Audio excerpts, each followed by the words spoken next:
সম্প্রতি সময়টা ভালো যাচ্ছিল না ইংলিশ জায়ান্ট ম্যানচেস্টার সিটির। এ অবস্থায় ঘরের মাঠ ইতিহাদে প্রিমিয়ার লিগে নিউক্যাসল ইউনাইটেডের বিপক্ষে মাঠে নামে সিটিজেনরা।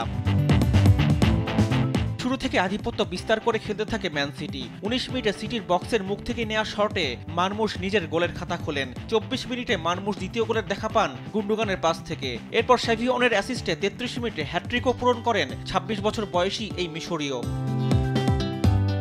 বিরতির পর আধিপত্য ধরে রাখে সিটিজেনরা। ৮৪ মিনিটে আর্লিং হাল্যান্ডের হেড থেকে আসা বল জালে জড়ান ইংলিশ মিডফিল্ডার জেমস ম্যাকার্টি। এই জয় ২৫ ম্যাচে ৪৪ পয়েন্ট নিয়ে ইপিএল টেবিলের ৪ নম্বরে অবস্থান করছে ম্যান সিটি। প্রিমিয়ার লিগের আরেক ম্যাচে লিস্টার সিটিকে ২-০ গোলে হারিয়েছে আর্সেনাল। প্রথমার্ধে গোলের দেখা পায়নি গানাররা। বিরতির পর শেষ দিকে ৮১ ও ৮৭ মিনিটে মিকেল মোরেনো জোড়া গোলে জয় পায় আর্সেনাল। লেস্টারের মাঠে জয়ের পর পয়েন্ট তালিকায় ২-এ থাকা আর্সেনালের পয়েন্ট ২৫ ম্যাচে ৫৩।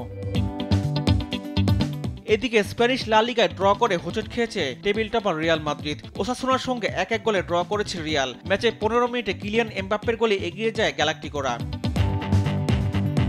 ৩৯ মিনিটে বিপদে পড়ে যায় রিয়াল। বেলিংহাম লাল কার্ড দেখে মাঠ ছাড়লে ১০ জনের দলে পরিণত হয় গ্যালাক্টিকোরা। আর এই সুযোগটা কাজে লাগায় ওসাসুনা। বিরতির পর স্পট কিক থেকে গোল করে সমতায় ফিরে তারা। এরপর চেষ্টা করেও আর গোল আদায় করতে পারেনি রিয়াল মাদ্রিদ। ইফাত আঞ্জুম, দেশ টিভি, স্পোর্টস ডেস্ক।